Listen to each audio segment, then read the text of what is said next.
When mathematicians start out problem solving, they have four tools of inquiry. They can investigate the words, the verbiage, right? So they can look at the verbal description, they can look at the symbols or the symbolic description. So that would be more like algebra. We can look at a graph, right? Or pictures, diagrams, etc. And then the last tool or medium for which they can use for inquiry is looking at tables, okay? Looking at a table of values. So, so far with functions, we've seen symbolic representations, tabular representations, maybe a little bit of verbal descriptions, but certainly not graphical, okay?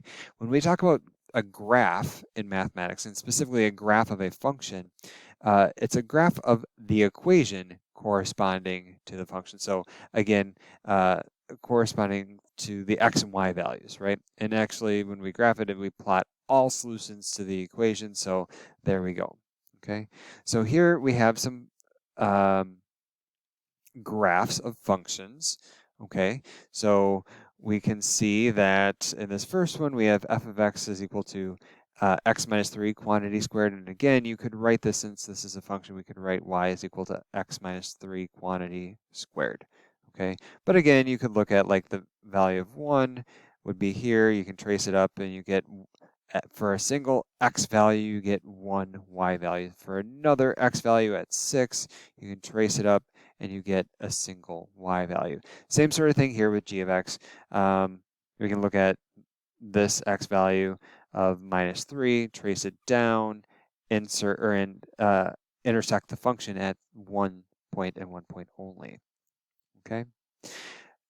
Other instances, we might be able to graph equations. Again, this would be all solutions to the equation, but they are not functions because, for example, when we look at the unit circle, something you will see quite a lot in your future if you take pre-calculus 2 or trigonometry. But when we look at 0, right, we can trace that up.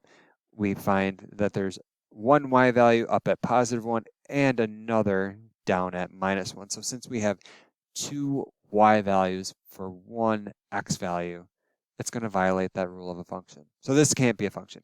Similar is this interesting geometric construct called the folium of Descartes. It's kind of pretty when you look at it. The equation is super interesting.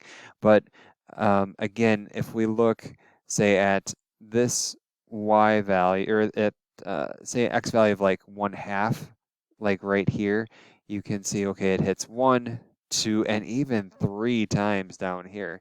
So we get that it's not a function because for a single x value, like 1/2, actually that would be more like a quarter on this scale, my bad, we get more than one x value, or more than one y value. Okay, so equations aren't necessarily functions. Okay, so then how do we determine if a graph is a function? Well, I kind of spoiled the story, but again, if we think about the definition where every member of the domain is assigned exactly one member of the range, that leads to the vertical line test. Okay, so we can see that if we pass a vertical line through the graph of a function, it's going to intersect the function at most one time.